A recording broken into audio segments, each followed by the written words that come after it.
The AI Apocalypse. Repent and rejoice, for the AI apocalypse is at hand. The luminaries of the field say that in the best case our jobs will be rendered obsolete, like milkmen and chimney sweeps. And in the worst case, we are building an uncontrollable superweapon that'll turn us all into paperclips. Through a Herculean effort, we have marshaled every spare cent of the GDP and every spare spark of electricity to build the thinking machine. I, however, intend to survive. Not to brag, but I come from a long line of survivors who have demonstrated an unbroken track record of surviving at least to the point where they've had one child, and I intend to keep that streak going. Just within living memory, me or my progenitors have survived the nuclear Armageddon of the Cold War, the catastrophic predictions of global cooling and the coming ice age, the population bomb where humanity would outbreed our capacity to feed ourselves, the depletion of all fossil fuels, Y2K that would brick anything more complicated than a calculator, the rise of Islamic terrorism following 9/11, global warming, and the new Black Death itself, COVID-19. Having survived all these world-ending catastrophes, I feel as though I can offer a unique perspective on the upcoming AI apocalypse and the rise of our new robotic overlords. And that perspective is not to worry. You see, the one thing that unites every warning of doom our society has panicked over since the end of the Second World War is that those who are doing the warning either want your money, your power, or both. The tricksters who are now in ascendance cloak their ambitions in dire predictions of the doom that will descend upon us if you don't buy this EV or permit the bombing of that country.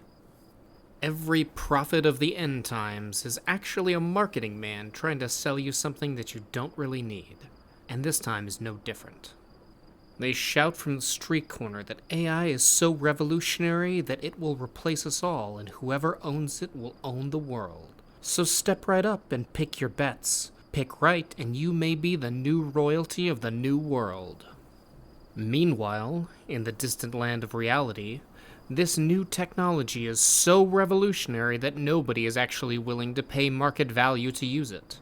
Sure, some bored teenagers falling asleep in math class will use the free service to generate lifelike videos of SpongeBob being pitted into the guardrail by the highway patrol, but would they still do that if it cost them $50 per video? Every AI company in the world is in a unique situation where they are selling their services at a loss. So the more people that buy the product, the more money they lose.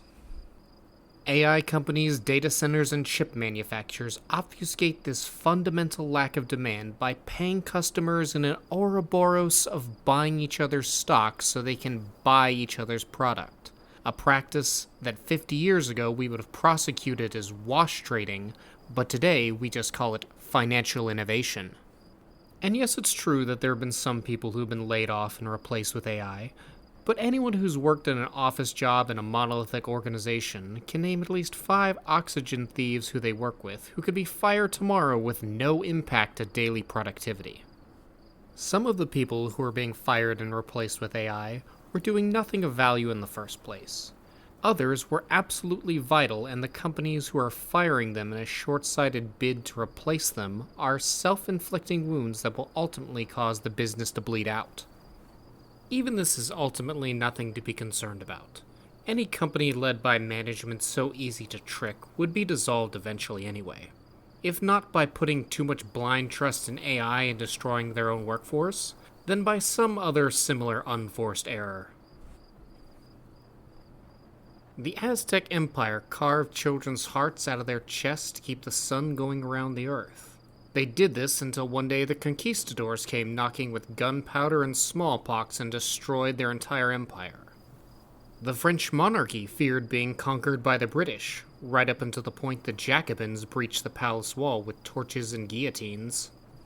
The Russian monarchy feared being conquered by the Germans in World War I, until they were overthrown and killed by the Soviets. The Soviets then went on to make a deal with Germany to conquer the Allied powers together. Germany immediately betrayed them and conquered half their country until the Soviets finally beat them back with help from Lend-Lease weapons and equipment from America. America, in turn, feared the Soviets would drag them into a nuclear holocaust, right up until the whole ridiculous system collapsed under its own weight. My point to all of this? Well, simply put, nations and the people that live within them are very good at guarding against the threats that they perceive as being most pressing. But the graveyard of history is littered with the bones of civilizations that never saw the final blow that felled them. As I speak these words, the United States is $38 trillion in debt, and that number grows by $1 to $2 trillion every year. There's no plan to pay this down, with the inevitable threat of currency collapse and hyperinflation waiting in the wings to take its place upon the stage. The politics has devolved to the point where the participants have stopped viewing each other as opponents and started viewing each other as enemies, and acts as extreme as assassination have started to gain popular and rabid support. And every country that isn't a third world hellhole run by a power-mad dictator has a collapsing birth rate that at current projections will see whole nations and cultures completely disappear off the map. This is just a taste of the threats that loom over the Pax Americana like the sword of Damocles. And we ignore these threats not to spare us the stress of a life lived in fear. No, we ignore them to focus our concerns that a glorified version of autocomplete will be able to do the office newsletter and put Cindy from HR out of a job. I'm not gonna tell you that there's nothing to worry about and that everything will be fine. But I promise you that the warnings of the real threats to your civilization and culture will not come on the news until it's too late to do anything about them.